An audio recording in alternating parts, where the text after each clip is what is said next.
next question is, should I just quit like my part-time job and my business and eBay and just focus on poker? Yeah, that was the real 100% of that. That was the real question for you to ask, and I'm glad you brought that up.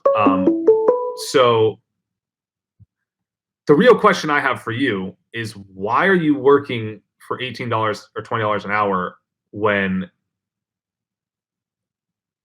you have a business making $50K a year? Why don't you scale the $50K a year business to $100K and just play poker? Like, I don't understand. And just play poker on the side. Why don't you scale the business from 50 to 500? I mean, scaling that business, I've never thought about it because, I mean, I got my master's and I was hired by the same, school, and that's how it started. I was full-time engineer at school, and then I found like this side business on eBay and poker at the same time. So I had to like put some of my time into those two. I mean, the business on eBay and the poker. So I had to cut off the time from my real job, which was being a part-time engineer. That's why engineer cut it to part-time. And the question is, yeah, you're right. If I'm only making $18 an hour, I probably should quit that job. But I want to be sure that's not the wrong decision that I'm making. Like at 37, I want to be sure that I can go pro or semi-pro and make a living after poker. No? Can I just tell you what I would do if I was in your spot? I would stop playing poker, and I would focus intermittently, meaning short term, on my business. And I would go all in on my business. I would keep my job until I was stabilized the business. But my first priority in life would be to stabilize that business. And I would get that business to making $100K a year as fast as possible. I would spend all of 2019 doing that, and I wouldn't do anything else. I wouldn't watch Netflix. I wouldn't listen to the Ask Alec show. I mean, you should listen to the Ask Alec show on social media. But that's the only thing you should do, is listen to Ask Alec and scale your business. And I would focus on all my attention on that. I would have no distractions. I wouldn't go out. I would just do nothing except that, because that is your ticket to complete freedom in your life. You can do whatever the fuck you want in life if you make $100K a year online. And I mean that honestly. Like, people look at my life and think like you have to make a ridiculous amount of money to live a life where you're traveling the world full time. Like, if you make $100K a year and you control your time, you do whatever the fuck you want if you're smart with your money. So I would focus all my attention on that. And when I hit that benchmark, I would set goals for myself. I would figure out exactly how much my ideal lifestyle costs, which you could download these sheets at alectorelli.com to use the exact financial system I use to figure out my ideal cost of living and get my finances in order. It's totally free. And I would focus my energy on that business.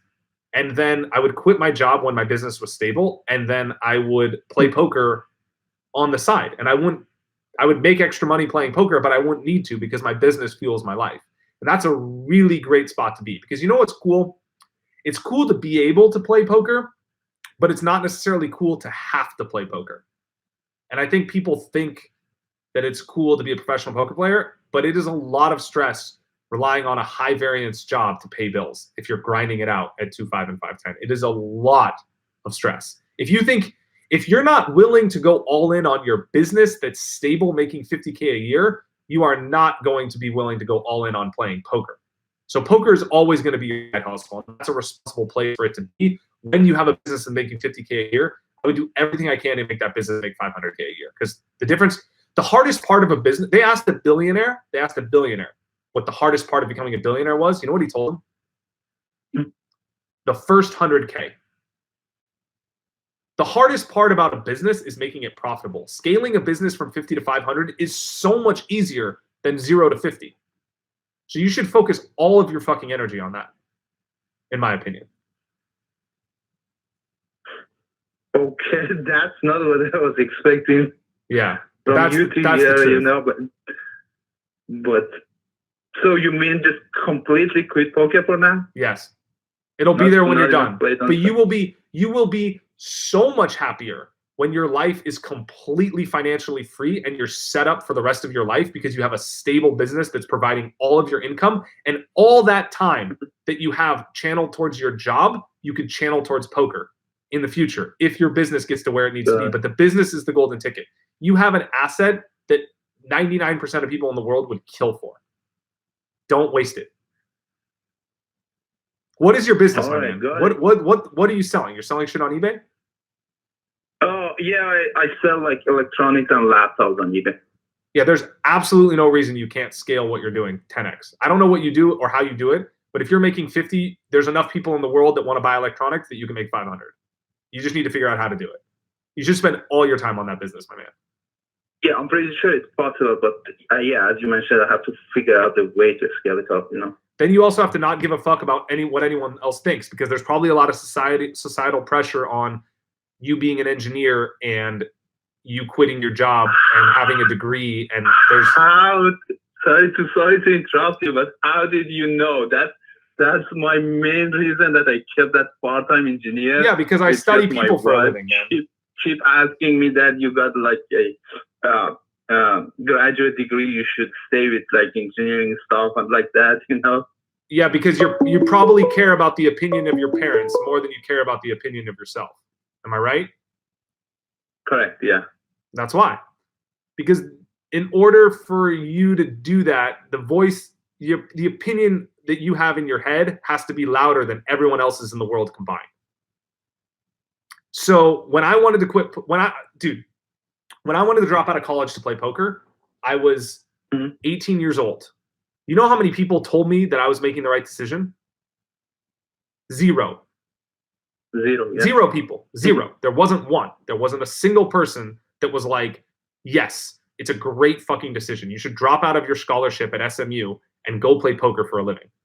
This was like 15 years ago when nobody was playing poker either. There wasn't like, there was a few people on television playing poker, but it wasn't like what it is today. But even today, nobody would say that was a good decision, because most of the time it's probably not. But I knew that I had an ambition to be the best in the world. And I knew that to get there, I had to take this leap right now or I would never do it. I also knew that in a year, I could go back to being a college student as easily as you could go back to being an engineer. And I knew that the only reason that I wouldn't take this action is because I was afraid of what other people would say about me if I failed. And that's when I said, fuck it. And you're still living in that fear more than you want to do what you want to do, so you're not taking action. But when that pain gets big enough, or when you actually get to a place where your confidence is high enough in yourself that you don't give a fuck what other people think, because you live only inside your own head. I don't mean that in an arrogant way. I just mean that in an intuitive, positive place that you're coming from. Then you're going to be in the position to make that leap. But you got to get to that place, man, because you're afraid about the opinions of other people that you don't know, or that whose opinions don't really matter. Like, I love and respect that you have a great relationship with your parents, or that you're close to them, but like, what they want for your life doesn't matter as much as what you want for your life. That's the game. And you have to be able to execute on that. All right, man. Much love to you, brother. Watch Gary Vee. Yeah, thanks so much. His content's great. Keep doing what you're doing, man. Good luck to you, buddy. See you, bud. Man, health sense, there has to be a reason, and I felt like it was that societal pressure. So many people I talk to deal with that in poker.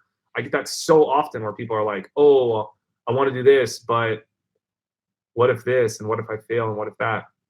Man, there's so much of that going on that I was just lucky that my parents really instilled into me self-confidence that I could do whatever I want. Actually, when I was a kid, my mom gave me this little plaque to read, and it said, I am the only unique me that will ever be. I have a power to make a difference in this world. And I listened to one other phrase, and I just read that every single day. And like, that really just instilled confidence in me that I can make it with whatever I wanted in life. And I think that is like the best thing that a parent can instill in a kid, is this idea that to believe in yourself, because ultimately, like, you have to have that conviction in yourself, because no one's going to have it for you. In fact, everyone's going to tell you shouldn't do the thing that you want to do because it's too risky, because they're all afraid that they're living in their own heads, that they're not doing the thing they want to do. So they're doing the job they hate, or the thing that they feel like they have to do because that's what society tells you to do. And it's all just a load of bullshit.